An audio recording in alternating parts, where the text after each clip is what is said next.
human life, the nature of human life, is something that human beings have never really understood. They've never taken the time to figure out how human beings work, how we really work. Our understanding of other organisms is phenomenal. We understand, I mean, down to the level of individual neurons, down to the level of the cellular level, or even below that. We understand how animals work, how they behave, and we don't understand our own behavior at all. And there are two reasons for that. Number one is simply that we've never thought to think about it. Nobody has ever thought to think about it. But the second reason is that a certain few people, I like to equate them with Cartman, and Eric Cartman is the perfect example of this kind of sleazy hustler. Those people have thought very carefully about human nature, not so much to understand it for what it really is, but to figure out how to manipulate people and how to get them to go along with things that are hugely contrary to their own interests. And we live in we're blessed in the time that we live. Despite everything, you read the news or you dwell on negative manifestations of reality or whatever, and it's really easy to conclude that, oh, the whole world is going to hell in a handbasket. And that's not an unsupportable proposition. There are good reasons for thinking about things like this. But at the same time, I mean, we live in a world of incredible wealth, unbelievable wealth. And it makes it real easy for us to shrug our shoulders and say, hey, what makes the difference? Who really cares? Well, in the long run, it really does make a difference, because you cannot aim yourself toward hell with every decision that you make and expect somehow to land at heaven. And I'm not talking about supernatural phenomena. I'm talking about real life. You cannot waste the days of your life.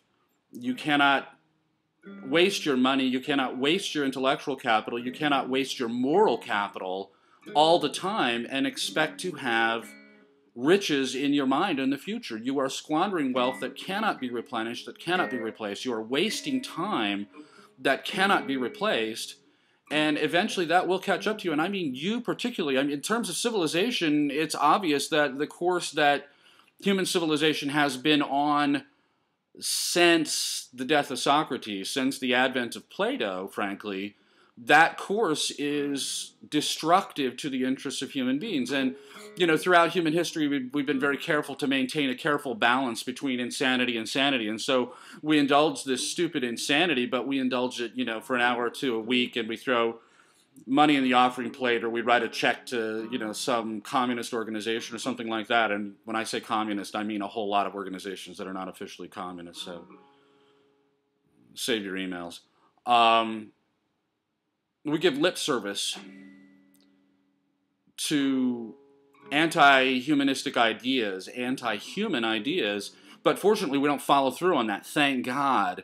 When we run into somebody who does follow through on that stuff, we kind of give them a lot of distance, because those people are really nuts. And now I'm talking about, activists, people who are, full-time proselytizers of fake religions. Whether they're religions or political or whatever, it doesn't really matter. I'm just talking about the fake part, the part that results in demands for you to sacrifice your own life, your own time, your own interests, your own values, and to get nothing in return.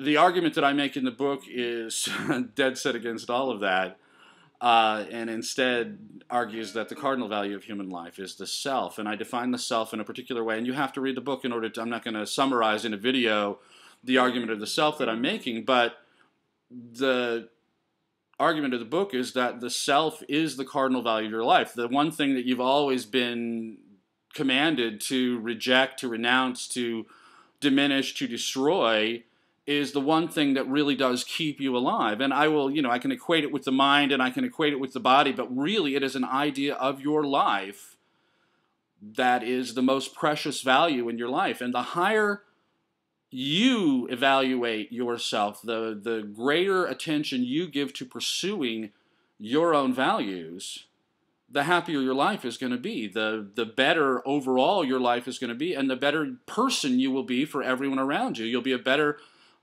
spouse, a better parent, a better friend, a more productive person at work. You will have better ideas. You will have greater originality in your thinking. And I'm not, this is science. I said this in last week's movie. This is science. I'm not promising you a trip to the moon on gossamer wings. No, this is what happens when you work hard toward your values. What happens when you work hard toward your values? You achieve them. And what happens when you achieve your values? You feel wonderful. I call the idea splendor. You feel wonderful. And what happens when you feel wonderful like that? You're that much better able to pursue and to achieve more of your values. And this is appropriate. This is what you should be doing with your life. I'm not in the business of shooting you. It's not my business to want for you. It's not my business to tell you what to do. And yet, what I am telling you is there is a procedure for getting better at being alive as a human being. And if you follow that procedure, you will get better at being alive as a human being. And I want you to do that. I think it's a wonderful idea. And I want to induce this conversation because it's me against the world. Frankly, I have this argument. No one has ever made this argument before. And somebody asked me this week, how do I know no one has ever made this argument before? Because I'd be living in a different world if they had. And I'm looking to live in that different world. That's where I want to be. That's where I want you to be. That's where I want everyone to be. I want everyone to be focused on their own individual values, pursuing them madly with the absolute fiercest concentration they can bring to the problem, to devote everything they have to getting what they want out of life. And if each one of us were doing that, our own lives would be wonderful. Our family lives would be wonderful. Our friends would be delighted with us. We'd be massively productive at work, and the whole world would be better. Just like that. I mean, this is not something that would take forever. It's not something... Philosophical revolutions typically take around 500 years. And this is what I'm doing, is I'm inducing, deliberately inducing, like inducing a pregnancy. I'm deliberately inducing a philosophical revolution. But I don't want it to take 500 years. I want it to take 500 days. And 500 days from today, April 22nd, it's Earth Day. It's Lenin's birthday. 500 days from today, the world could be a radically different place. A marvelous, much better place. Better for everybody. Everybody happier.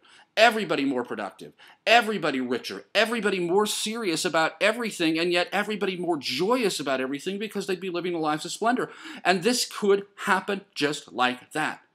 All we have to do is change minds. That's all we have to do. And how do you change minds? One mind at a time. And that's what the book is for, is to change minds, is to provide an outline of this procedure, how to pursue it, how to follow it. And then all you have to do is follow through. And I'm talking to you specifically. I'm talking to you. I wrote this week that there's no one who can read me right now who doesn't feel spotlit by my attention.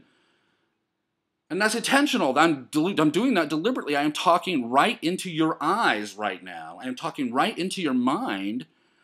And I'm telling you that I can deliver on these promises I'm making. And the reason I know I can do it is because it's not me who's going to be delivering the goods. It's going to be you. It's going to be you doing it. And all I'm going to do is show you how. And I want that conversation to start now, because the sooner that starts, the sooner we will get to the results that I promise you.